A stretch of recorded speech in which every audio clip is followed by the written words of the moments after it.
नमस्कार। News our के खास कार्यक्रम चार बड़ी खबरों में आपका स्वागत है। मैं हूं आपके साथ तरुणा। आज की पहली बड़ी खबर, मध्य प्रदेश में कांग्रेस मोहन यादव सरकार के खिलाफ उग्र है। किसानों के मुद्दे पर लगातार आंदोलन हो रहे। दूसरी बड़ी खबर, भाजपा अध्यक्ष जेपी नड्डा ने हरियाणा चुनाव के लिए पार्टी का संकल्प पत्र जारी किया है। संकल्प पत्र में अग्निवीर को सरकारी नौकरी की गारंटी दी गई है। महिलाओं को हर महीने 2100 रुपए दिए जाने का वादा किया है। तीसरी बड़ी खबर, बसपा सुप्रीमो मायावती ने केंद्रीय कैबिनेट में एक देश एक चुनाव के मंजूर किए गए प्रस्ताव का समर्थन किया है। उन्होंने कहा है कि इस व्यवस्था के तहत देश में लोकसभा, विधानसभा व स्थानीय निकाय का चुनाव एक साथ कराने वाले प्रस्ताव पर बसपा का स्टैंड सकारात्मक है। चौथी बड़ी खबर, भोपाल में 3 साल की बच्ची से रेप के मामले में विरोध प्रदर्शन के बीच स्कूल को सील कर दिया गया है। टीटी नगर एसडीएम ने मान्यता रद्द करने की बात भी कही है।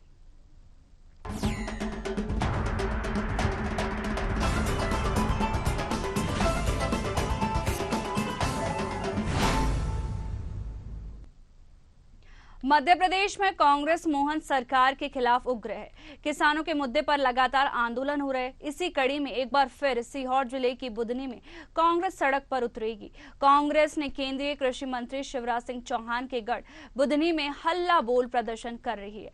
प्रदेश अध्यक्ष जीतू पटवारी की अध्यक्षता में कांग्रेस ट्रैक्टर रैली के माध्यम से किसान न्याय यात्रा निकाल रही है। कांग्रेस ने बुधनी की रैली में ज्यादा से ज्यादा किसानों को ट्रैक्टर के साथ शामिल होने का आह्वान किया है। कांग्रेस का हल्ला बोल आंदोलन छतरपुर, दतिया, लाहार, सागर, इंदौर में भी हो चुका है। जीतू पटवारी ने सोयाबीन के दाम 6000 रुपए प्रति क्विंटल के किए जाने की मांग की है। बता दें कि मध्य प्रदेश में कांग्रेस किसानों को लेकर प्रदर्शन कर रही है। सरकार किसानों की मांग पर नहीं दे रहे उचित दाम, वहीं किसानों को उनकी फसल के लिए भी उचित दाम नहीं दिया जा रहा है। बुधनी विधानसभा के कांग्रेस लगातार प्रदर्शन कर रही है और इस प्रदर्शन में जीतू पटवारी भी शामिल होंगे और किसानों का ट्रैक्टर के जरिए न्याय यात्रा भी निकाली जा रही है। वहीं कांग्रेस का हल्ला बोल आंदोलन छतरपुर, दतिया, लाहार, सागर, इंदौर में भी हो चुका है। वहीं सोयाबीन के दाम को 6000 रुपए प्रति क्विंटल किए जाने की मांग किसान लगातार कर रहे हैं। वहीं बता दें, न्याय यात्रा में बुधनी के किसानों का लगातार प्रदर्शन जारी है। वह हल्ला बोल प्रदर्शन कर रहे हैं। हम आपको विजुअल के जरिए दिखा रहे हैं कि किसानों का प्रदर्शन जारी है और इस प्रदर्शन में पीसीसी चीफ जीतू पटवारी भी शामिल होंगे। वहीं आपको बता दें कि कुछ समय पहले शिवराज सिंह चौहान ने भी बुधनी में हल्ला बोल आंदोलन कर रहा था। वहीं उन्होंने कहा था कि जो इनकी मांगे हैं, किसानों की जो मांगे हैं वो पूरी की जाएगी, पर जो किसानों की मांगे हैं वह अभी तक पूरी नहीं की गई और इसी को लेकर किसान सड़कों पर उतरे हैं और ट्रैक्टर के जरिए यात्रा निकाली जा रही है।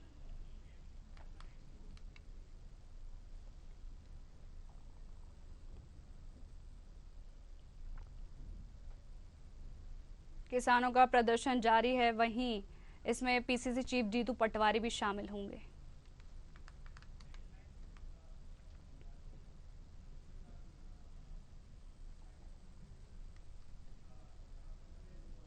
भाजपा अध्यक्ष जेपी नड्डा ने हरियाणा चुनाव के लिए पार्टी का संकल्प पत्र जारी किया है।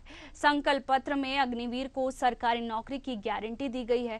महिलाओं को हर महीने 2100 रुपए देने का वादा किया है। यह राशि कांग्रेस के कल जारी घोषणा पत्र से 100 रुपए ज्यादा है। इसमें 500 रुपए में गैस सिलेंडर देने जैसी 20 बातें हैं। रोहतक में संकल्प पत्र जारी करते हुए नड्डा ने कहा कि अस्पतालों में डायलिसिस फ्री होगा और चिरायु आयुष्मान योजना में 10 लाख तक इलाज मुफ्त हो सकेगा। नड्डा ने कहा कि बीजेपी ने 20 संकल्प पत्र रखे हैं। हरियाणा के विकास को नॉन स्टॉप रखने के लिए सिंगल आपको डाउन करना है, वह इसका करना है, यह आपको तय करना है। इस प्रोग्राम में केंद्रीय मंत्री मनोहर लाल खट्टर, प्रदेश प्रभारी सतीश पूनिया, हरियाणा चुनाव प्रभारी धर्मेंद्र प्रधान के अलावा बड़े नेता मौजूद थे। वहीं इस खबर पर ज्यादा जानकारी के लिए राजनीतिक विश्लेषक डॉक्टर आलोक श्रुति जी जुड़ गए हैं। डॉक्टर आलोक श्रुति जी, आपका बहुत बहुत स्वागत है न्यूज आवर पर। कांग्रेस ने कल अपना घोषणा पत्र जारी किया था जिसमें महिलाओं के लिए 2000 रुपए की राशि दी गई थी और भाजपा ने आज अपना संकल्प पत्र जारी किया है जिसमें उन्होंने 21 रुपए की राशि महिलाओं के लिए दी है। तो इसमें जनता किसकी तरफ जाएगी, क्योंकि 100 रुपए ज्यादा करके भाजपा ने इसको तय किया है? जी हाँ, आप बिल्कुल ठीक कह रही हैं कि 21 नहीं 2100 रुपए की जो है घोषणा की गई है, लेकिन देखने वाली यहाँ बातें ये हैं कि जो रेवड़ियां हैं जिसको हम लोग फ्रीबी कहते हैं, वो इस इलेक्शन में भी बांटी जा रही। आपने देखा कि छात्राओं के लिए स्कूटी का वायदा किया है बीजेपी ने, और साथ में महिलाओं के लिए 2100 रुपए प्रति माह देने का वायदा किया है। अभी आपने देखा था कि हरियाणा से सटे हिमाचल में आपने देखा था कि इस महीने तनख्वाह नहीं बढ़ पाई थी और पेंशनों को भी पेंशन नहीं मिल पाई थी। वहां पे भी काफी इस तरीके की अनियमितताएं देखने को मिलती हैं। ये सही है कि अग्निवीर के लिए नौकरियां देना बहुत जरूरी है। ये सरकार का वायदा था, तो उन्होंने उनके लिए रिजर्वेशन कर रखा अपनी फोर्सेस में, जिसको वो पूरा कर सकते हैं, वो करना भी चाहिए। साथ में आपने देखा कि उन्होंने कहा कि हम 5 लाख पीएम आवास योजना बनाएंगे। बड़ी योजना है, महात्मा गांधी केंद्र सरकार की है, जिसमें राज्य सरकार का भी हिस्सा होता है, दे सकते हैं। साथ में सरकार ने कहा है कि अपने 2 लाख सरकारी नौकरियां अपने स्टेट में युवाओं के लिए सृजन करेंगे। वो भी किया जा सकता है, कर सकते हैं, करना भी चाहिए। लेकिन आपने देखा कि जिस तरीके का 2100 रुपए प्रति माह देना, स्कूटी देना, साथ में आपने देखा कि 500 रुपए का और महिलाओं को जो है सब्सिडी देंगे गैस सिलेंडर के ऊपर। गैस सिलेंडर के ऊपर सब्सिडी दी जा सकती है, कोई ऐसी बात नहीं। साथ में आप देख रहे हैं कि 20 ऐसे वायदे किए गए हैं जो कि लुभावने हैं, और उसमें आप कह सकते हैं कि ये भी ठीक है कि आप बच्चों को जो है लैपटॉप और टैबलेट और स्मार्टफोन या मोबाइल फोन देते हैं, जो उनकी पढ़ाई में बड़ा ही सहायता करता है, वो भी ठीक। लेकिन जो ये डायरेक्ट मनी ट्रांसफर होता है, वो थोड़ा सा देखने वाली बात है कि क्या हरियाणा के पास इतना बजट है, कितनी चीजों की आवश्यकता होगी, क्या हरियाणा कोई नया टैक्स तो जनता पे नहीं लगाएगा। इन बातों का ध्यान रखना चाहिए। कहीं ऐसा तो नहीं हो जाएगा कि हरियाणा की ये आय हिमाचल प्रदेश की तरह हो जाए और इतने वायदे कर लें फ्री के, जिसकी वजह से राज्य सरकार सरकार अपने कर्मचारियों को तनख्वाह भी न बांट सके। जी आलोक जी, जैसे कि देखा जाता है जो अग्निवीर, जैसे कि अभी हरियाणा के चुनाव है उसी को लेकर जनता को लुभाने के लिए नई नई तरह की स्कीमें चलाई जा रही है, और अब तो भाजपा ने भी अग्निवीरों के लिए जो नौकरी है वो फिक्स कर दी है। और देखा जाता है कि जो कांग्रेस है वो इसके अगेंस्ट में रहती है कि नहीं, अग्निवीरों को परमानेंट नहीं करना चाहिए। नहीं, ऐसा नहीं है। अग्निवीरों का जो आप देते हैं शॉर्ट टर्म में सेना में जाते हैं, उसके बाद उसमें 2/3 जो है वो बाहर हो जाते हैं। आप देखते हैं कि हरियाणा जो है सूरवीरों की धरती रही है, सेना में पुलिस में, वहां से जो है युवा जो है जाते रहते हैं। ऐसे में जो शॉर्ट टर्म नौकरी करके आएंगे जो बच्चे हैं हमारे, उनको डीए देना जरूरी था। और पहले ये जब व्यवस्था अग्निवीर शुरू हुई थी, उसी समय इनको कर देना चाहिए था कि आपके केंद्रीय बलों में आपने देखा उनके लिए सीट सुरक्षित की गई है 10%। स्टेट ने भी कर दिया कि जो उनके यहाँ जो स्टेट पुलिस है उसमें भी 10% करेंगे।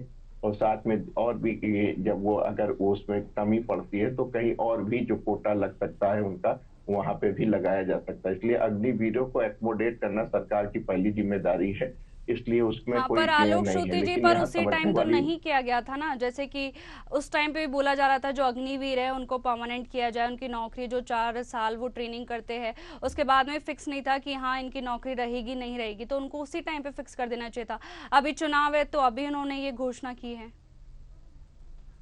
देखिए डिफेंस में रक्षा में उनकी नौकरी वही है रहेगी जो पहली अग्निवीर जिसमें गए हैं। जब वो अग्निवीर की सेवा करके 4 साल बाद जब वो फिर से वापस आएंगे, जिसमें आपने देखा है कि 2/3 जो है वो वापस आएंगे और 1/3 जो है उनको परमानेंट कमीशन मिलेगा और वो आगे की सेवाएं में कर पाएंगे। तो ऐसी स्थिति वो 2/3 जो है सेवा करके रक्षा की मंत्रालय की सेवा करके जब वापस अपने घर आएंगे, तो वो युवा होंगे, क्योंकि आप देख रहे हैं 18 से 21 साल के ही बच्चों के लिए अग्निवीर योजना है। 4 या 5 साल ट्रेनिंग मिला के अगर वो रहते हैं तो 25-26 साल का युवा है, तो उसका बाहर निकल के उसके लिए रोजगार की योजना बनाना, ये रक्षा मंत्रालय की भी जिम्मेदारी थी, सरकार की भी जिम्मेदारी थी और स्टेट गवर्नमेंट की भी थी। तो आपने देखा जहां जहां स्टेट गवर्नमेंट थी, उन्होंने जो है शॉर्ट सर्विस वालों के लिए आरक्षण कर दिया है अपनी सेवाओं के अंदर, रक्षा सेवाओं के अंदर। पर अगर स्टेट में कहें तो पुलिस मंत्रालय ऐसा होता है जो स्टेट के पास होता है, उसके अंदर उन्होंने 10% रिजर्वेशन कर दिया, जो कि पहले भी कर देना चाहिए था जब ये योजना बनी थी। अब कहाँ है, देर आए हैं, दुरुस्त आए, लेकिन ठीक आए। जी, तमाम जानकारियों के लिए आपका बहुत बहुत शुक्रिया।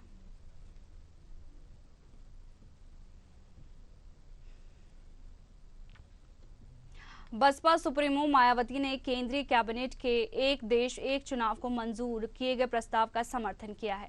उन्होंने कहा है कि इस व्यवस्था के तहत देश में लोकसभा, विधानसभा व स्थानीय निकाय का चुनाव एक साथ कराने वाले प्रस्ताव पर बसपा का स्टैंड सकारात्मक है, लेकिन इसका उद्देश्य देश में जनहित होना जरूरी है। बसपा ने ये बयान पार्टी की लखनऊ में आयोजित बैठक के बाद जारी किया है। मायावती ने बैठक में कहा है कि भाजपा सरकार अपने विपक्षी पार्टियों के बीच जनहित व जन कल्याण के ज्वलंत मुद्दों को लेने की बजाय केवल जातिवाद, सांप्रदायिक व जाति बिरादरी आधारित राजनीति की जा रही है। ऐसे में बसपा को जनता के बीच मुस्तैदी से पैठ बनाने का लाभ उपचुनाव में पार्टी को मिल सकता है। वहीं इस खबर पर ज्यादा जानकारी के लिए हमारे साथ लखनऊ से ब्यूरो हेड प्रशांत राव जुड़ गए हैं। प्रशांत, बसपा सुप्रीमो मायावती ने वन नेशन वन इलेक्शन को मंजूरी दे दी है और साथ ही उसका समर्थन भी किया, और वो बोल रही है कि जनहित में ये इसका सकारात्मक संदेश जाएगा, और अखिलेश यादव इसका समर्थन नहीं करे बल्कि वो उन पे तंज कस रहे हैं। और बिल्कुल तरुणा, देखिए, उत्तर प्रदेश के पूर्व मुख्यमंत्री और बीएसपी सुप्रीमो मायावती ने कल केंद्रीय बैठक में जिस तरीके से केंद्र सरकार द्वारा ये जो बैठक हुई है कैबिनेट की, उसमें वन नेशन वन इलेक्शन को जो मंजूरी दी गई है और उसको लेकर बीएसपी ने अपना स्टैंड साफ कर दिया था। और बीएसपी चीफ मायावती ने एक ट्वीट के जरिए सीधा संदेश दे दिया है कि पार्टी का रवैया इसको लेकर सकारात्मक है, लेकिन उन्होंने कहा है कि जनहित में अगर ये रहेगा तो ठीक होगा, और समुचित व्यवस्था को उन्होंने लागू करने की बात कही है, क्योंकि वन नेशन वन इलेक्शन में भी 3 चुनाव होंगे, क्योंकि अभी भी तमाम दलों के जो कार्यकर्ता हैं वो भ्रमित हैं, उनको यही नहीं मालूम चल रहा है कि आखिर में वन नेशन वन इलेक्शन में किस तरीके के चुनाव होंगे। पहला चुनाव इसमें लोकसभा, दूसरा विधानसभा और इसके साथ स्थानीय निकाय के चुनावों को इसमें प्राथमिकता दी गई है, और यही कल केंद्रीय जो बैठक हुई थी उसमें जो है मंजूरी मिली है। इसके बाद ही बीएसपी चीफ ने तुरंत अपने एक्ट पर पोस्ट करते हुए उसमें अपना समर्थन जारी किया है, लेकिन कहा कि जनहित के मुद्दों में इसका प्रयोग हो तो बेहतर हो। इसके साथ ही देखिए, मायावती का जैसे ही स्टैंड साफ हुआ तो वैसे ही इंडिया गठबंधन के दलों में जो शामिल दल हैं उन्होंने अलग अलग अपनी रायशुमारी रखी है। उत्तर प्रदेश में अगर बात की जाए तो समाजवादी पार्टी ने अभी इसमें अपनी टिप्पणी जारी किया है, ना ही समर्थन और ना ही उन्होंने विरोध किया है, लेकिन इसमें जो है वो लगातार विरोध ही कर रहे हैं। एक तरीके से जिस तरीके से बयान सपा सुप्रीमो अखिलेश यादव के आए हैं, उन्होंने इसमें कई कमियां दिखाई हैं। यह कहा है कि इससे देश में जो चुनाव होंगे उसकी निष्पक्षता पर सवाल खड़े हो सकते हैं, और किस तरीके से इन चुनावों का संचालन होगा इसको लेकर भी उन्होंने कई अहम बातें कही हैं। लेकिन बीएसपी के नेताओं की बात की जाए, आज भी बीएसपी की अहम बैठक उत्तर प्रदेश के पार्टी कार्यालय में थी। इस दौरान बैठक समाप्त होने के बाद बीएसपी के प्रदेश अध्यक्ष विश्वनाथ पाल ने साफ कहा है कि हमारी पार्टी का स्टैंड साफ है, वन नेशन वन इलेक्शन से देश में जो चुनावों में होने वाला खर्चा है उसमें बचाव होगा और जनहित के कार्यों में लगेगा। उन्होंने कहा कि हमें आशा है कि अगर इस तरीके के सही और सकारात्मक कार्य अगर करती है केंद्र सरकार, तो निश्चित रूप से जो चुनावों में व्यर्थ का पैसा खर्च होता है वो जनहित के मुद्दों पर काम आएगा, जनता का विकास होगा, क्षेत्रीय विकास से देश विकसित हो सकेगा। लेकिन अगर कहीं इसमें राजनीति होती है तो निश्चित रूप से इसका भी नुकसान भी जनता को ही पहुंचेगा। हमारी पार्टी का स्टैंड साफ है, वन नेशन वन इलेक्शन की जो बात कही गई है उसमें हमारी पार्टी उनके साथ में है। जी, बसपा सुप्रीमो ने जब ये कहा वन इलेक्शन और वन नेशन हम इसके सकारात्मक है, तो अखिलेश ने कहा था मायावती को कि अगर लगे हाथ महाराष्ट्र, झारखंड व यूपी के चुनाव भी घोषित करवा देते अगर आप। बिल्कुल, देखिए, आज चुनाव की बात की जाए तो चुनाव को लेकर अखिलेश यादव लगातार ही टिप्पणियां कर रहे हैं, और टिप्पणियां केवल एक तरफ से नहीं है, कहीं सत्ता और विपक्ष के लगातार जारी हैं। और उन्होंने कहा कि वन नेशन वन इलेक्शन का अगर फायदा सरकार को दिखता है तो लगे हाथ महाराष्ट्र और अन्य झारखंड का व्यंग है जो समाजवादी पार्टी के मुखिया कर रहे हैं। निश्चित तौर से देखिए कि असेंबली को भी भंग नहीं किया जा सकता है, और महाराष्ट्र में, उत्तर प्रदेश में या झारखंड की जो बात वो कर रहे हैं वो समाजवादी पार्टी का एक व्यंग है। लेकिन जो सिफारिशें हैं वो शायद सभी दलों को पढ़नी चाहिए कि जो कोविंद आयोग ने रिपोर्ट अपनी दी है और उसके आधार पर आगे के चुनाव होंगे। लेकिन जो 18,000 से ज्यादा पन्नों की जो रिपोर्ट पेश की गई है उसको समझना चाहिए। इसको लेकर अभी यहाँ पर जो है कई अलग तरीके की जो भ्रांतियां फैली हैं वह जरूर थोड़े दिनों में साफ हो जाएंगे, जब ये तमाम जो पेज हैं यानी कि जो रिपोर्ट है वो जब एक के बाद एक लोगों को पढ़ने को मिलेंगे तो उससे भ्रांतियां दूर भी हो जाएंगी। ये जो बयान आया है सपा सुप्रीमो अखिलेश यादव का, वो निश्चित तौर से देखिए उत्तर प्रदेश के राजनीतिक वातावरण को गर्म करने के साथ ही महाराष्ट्र में सियासत को गर्म करना और झारखंड में सियासत को धार देना, इसके लिए है। अभी पूर्व में उनका एक बयान था जिसमें उन्होंने जम्मू कश्मीर में चुनाव को वहां पर अपने प्रत्याशी उतारने को लेकर उन्होंने बयान दिया था, कहा था अगर समाजवादी पार्टी को राष्ट्रीय पार्टी बनाना है तो निश्चित रूप से अन्य राज्यों में चुनाव लड़ना होगा, वोट प्रतिशत बढ़ाना होगा, तभी समाजवादी पार्टी राष्ट्रीय पार्टी हो सकती है। इसी को लेकर वो अपनी पार्टी को धार देना और पार्टी की स्थिति को अन्य राज्यों में गिनाना और अपने बयानों से माहौल गर्म कर रखना और इसके साथ ही मीडिया में सुर्खियां बटोरना, इस तरीके के काम लगातार उनके बयानों से हो रहे हैं। और ये सत्ता और विपक्ष के बीच में जो बयानबाजी हो रही है उसको लेकर भी बीएसपी चीफ ने इन दोनों पर कटाक्ष किया था, चाहे भारतीय जनता पार्टी की उत्तर प्रदेश में सरकार हो या फिर विपक्ष में समाजवादी पार्टी हो। और उसको लेकर भी मायावती ने कहा कि जिस तरीके से जाति द्वेष और जाति भावनाओं को लेकर लगातार दोनों की तरफ से, यानी सत्ता पक्ष की तरफ से विपक्ष की तरफ से उत्तर प्रदेश की राजनीति को गर्म किया जा रहा है, बेहतर होगा कि जनहित के मुद्दों पर दोनों पार्टियां अगर काम करें और सही तरीके से अगर ये एक दूसरे का अगर सहयोग करेंगे तो निश्चित तौर से उत्तर प्रदेश बन सकता है। लेकिन जिस तरीके की बयानबाजी कर कर यहाँ देश की जनता का मूड एक तरफ खराब किया जा रहा है, यानी कि उन्हें अलग दिशा में मोड़ा जा रहा है, तो उत्तर प्रदेश का माहौल भी खराब करने का काम किया जा रहा है। यह नहीं होना चाहिए, बल्कि प्रदेश के विकास को लेकर सही तरीके से सत्ता पक्ष को काम करना चाहिए और विपक्ष को भी यह रखना चाहिए कि जनहित के मुद्दों को उठाए ताकि उसका लाभ जनता को मिल सके। जी, तमाम जानकारियों के लिए बहुत बहुत शुक्रिया प्रशांत आपका।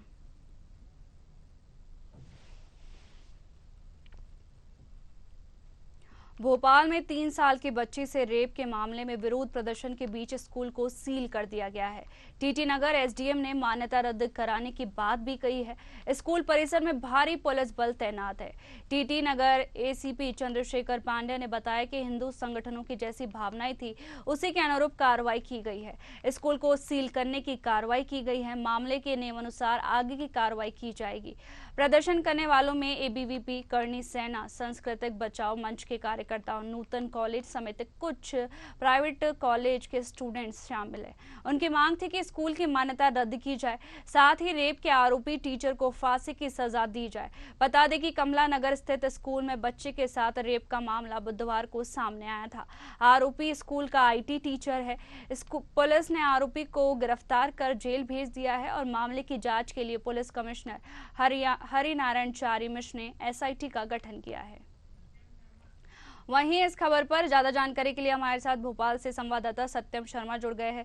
सत्यम, जो बच्चे के साथ दुष्कर्म किया गया है और कहा जा रहा है कि स्कूल की मान्यता जब तक रद्द नहीं की जाती ये जो धरना प्रदर्शन है वो समाप्त नहीं किया जाएगा। देखिए, अब तक धरना प्रदर्शन फिलहाल तो रोक दिया गया है, लेकिन सुबह से 12 बजे से लेकर के करीब 2-2.5 घंटे 3 घंटे तक धरना प्रदर्शन किया गया। कासिम रेहान जो रेड क्लिफ स्कूल में आईटी विभाग में पदस्थ थे और 2 साल से करीब पदस्थ थे। आपको बता दें ये कासिम रेहान वही है जो झारखंड में रेप मामले में उन्होंने रैली निकाली थी। अब ये भी बताया जा रहा है कि जिस तरह से कासिम रेहान, ये 2-3 दिन पहले की घटना है और पुलिस प्रशासन पर निश्चित तौर पर सवालिया निशान इसलिए खड़ा होता है कि 2 दिन पहले जब बच्ची के बात को सामने आई थी तब उन्होंने कासिम रेहान जो आरोपी है उसको क्यों नहीं गिरफ्तार किया।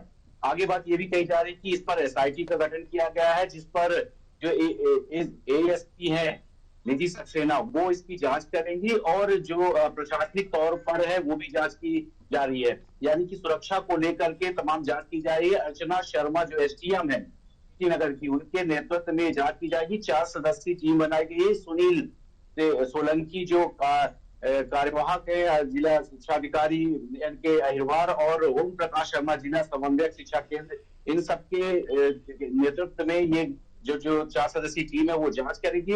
पूरा मामला को देखते हुए लगातार हिंदू संगठन सुबह 12 बजे से पहुंचा हुआ तो उन्होंने प्रदर्शन किया और जो आरोपी है उसका पुतला दहन करते हुए फांसी देने की मांग की। इस दौरान परिवारजन भी वहां पर शामिल हुए थे। उन्होंने भी कहा कि हमारी बच्चियों को यहाँ से हटाया जाए और हम यहाँ पर बच्चियों को नहीं पढ़ाना चाहते, हमारी बच्चियों को दूसरी जगह एडमिशन कराया जाए। देखिए, अब तक की जो कार्रवाई है एसडीएम ने जो है जो स्कूल है उसको सील कर दिया है और मान्यता रद्द करने के बाद को लेकर उन्होंने प्रस्ताव बना रहे हैं कि मान्यता किस तरह से रद्द की जाएगी।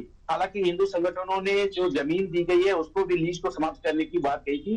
इस पर देखिए एसआईटी का गठन गठन किया गया है। और पुलिस प्रशासन पर यह भी आरोप लगाए जा रहे हैं कि बिना रिमांड के उसको जेल भेज दिया गया है, अरेस्ट किया गया लेकिन बिना रिमांड के ही जेल भेज दिया गया। 7 दिनों के अंदर एसआईटी जांच करेगी और जांच करने के बाद कहीं न कहीं इस पर चालान पेश होगा और पेश करने के बाद हालांकि देखिए लगातार आचार्य मिश्र हो, पुलिस कमिश्नर हो, सीएम डॉक्टर मोहन यादव, उन्होंने कठोर कार्रवाई का निर्देश दिया है, आश्वासन भी दिया है। यहाँ पर एक तरफ जहां पुलिस प्रशासन एसआईटी का गठन कर रही है, वहीं पर दूसरी तरफ सीएम डॉक्टर मोहन यादव ने स्पेशल कोर्ट के जरिए न्याय दिलाने की बात कही है। तमाम हिंदू संगठन इसके विरोध में रेड क्लिफ स्कूल के बाहर पहुंचे थे, जहां पर पुतला दहन के साथ साथ रेड क्लिफ स्कूल के बोर्ड को भी छोड़ा गया और लगातार प्रदर्शन में बैठे गए। यहाँ पर परिजन भी बैठे थे और बच्चियां भी लगातार बैठी हुई थी जो प्रदर्शन कर रही थी और आरोपी को जल्द से जल्द फांसी की मांग कर रही थी। जी, जो बच्चे की मां है उन्होंने कहा था कि जब तक इन लोगों को फांसी नहीं दी जाती प्रदर्शन जारी रहेगा। और कहा भी ये जा सकता है कि कानून का कोई खौफ नहीं है कि लगातार जो ऐसी घटनाएं वो होती रहती है। देखिए निश्चित तौर पर पुलिस प्रशासन की लापरवाही कहें, जब 2 दिन के अंदर घटना आई थी तभी क्यों नहीं अरेस्ट किया गया था और तब क्यों सिर्फ रिमांड पर भेज दिया, ये भी सिर्फ अरेस्ट किया गया बाद में और बाद में सिर्फ रिमांड पर भेज दिया गया। तो जो लगातार इस पर देखिए पुलिस प्रशासन की भी लापरवाही सामने आई है। और महिला जो माता पिता है उन्होंने जब बच्ची को देखा और बच्ची से पूछा कि जब उनके प्राइवेट पार्ट में बच्ची के खरोच देखी गई, निशान देखे गए, तो पूछा तो बच्ची से बताया कि अंकल बैग टच करते हैं बाहर वॉशरूम में। अब ये सवाल, ये निशान खड़ा होता है, जिस स्कूल में जेंट्स टीचर नहीं है वहाँ आईटी सेल का कासिम रेहान क्या कर रहा था और क्यों उसको रखा गया था। पुलिस प्रशासन पर सवाल और जो स्कूल प्रबंधन पर सवाल ये भी उठते हैं कि क्या जो शिक्षक रखे गए थे उनका पुलिस वेरिफिकेशन कराया गया था या नहीं कराया गया था। हालांकि देखिए लगातार जो हिंदू संगठन उसने कार्रवाई की मांग को लेकर प्रदर्शन किया है और आगे भी चेतावनी दी है कि अगर जल्द से जल्द कार्रवाई नहीं की गई तो जो हिंदू संगठन है वो एक बार फिर से प्रदर्शन करेगा। तो लगातार पुलिस प्रशासन भी इस पर सख्त कार्रवाई करने की बात कर रहा है। 4 सदस्यीय टीम स्कूल के सुरक्षा को लेकर के 4 सदस्यीय टीम गठित की गई, जिसमें एसडीएम अर्चना रावत शर्मा शामिल रहेंगी और उसके साथ साथ ही जो एएसपी है निधि सक्सेना, उनकी अगुवाई में एसआईटी का गठन किया गया है जो पूरी जांच करेंगे और 7 दिन के अंदर चालान भेजकर जो कार्रवाई है उसको आगे बढ़ाया जाएगा और कठोर कार्रवाई के तहत जो भी सजा कोर्ट के द्वारा दी जाएगी वो कठिन से कठिन, कठोर से कठोर सजा दिलाने के प्रयास करने की बात कही गई है। और इस पर प्रदर्शन लगातार आगे भी जारी रहने की बात है। जो संस्कृत बचाओ मंच के अध्यक्ष हैं उन्होंने साफ तौर पर कि जो आरोपी व्यक्ति है उसको फांसी की सजा दी जाए, उसको जेल क्यों पहले भेजा गया, उन्होंने भी सवाल साफ तौर पर पुलिस प्रशासन पर भी उठाए थे। तो निश्चित तौर पर जो टीटी नगर जो कमला नगर थाना है वहां पर भी सवाल खड़े होते हैं कि थाने में जो प्रभारी थे वो उस वक्त क्या कर रहे थे जब लेडी जो कांस्टेबल माँ है वो उन्होंने शिकायत दर्ज कराई थी या जब बात 3 दिन पहले 2 दिनों से बात की जा रही थी। हालांकि माना जा रहा है कि जो आदमी ये 2 सालों से काम कर रहा है या 2 वर्ष से काम कर रहा है, तो इस तरह की कई घटनाएं तो कहीं अंजाम में नहीं आई है या कोई अभी निकल कर सामने नहीं आया है। हालांकि पेरेंट्स का कहना है हम स्कूल से परेशान थे और आगे भी इस तरह के स्कूल में अब हम नहीं पढ़ाना चाहते हैं। यहाँ पर हमारे बच्चों की टीसी दी जाए और टीसी को रद्द देने के बाद दूसरे स्कूल में हमारे एडमिशन बच्चों का कराया जाए। जी, तमाम जानकारी के लिए बहुत बहुत शुक्रिया सत्यम।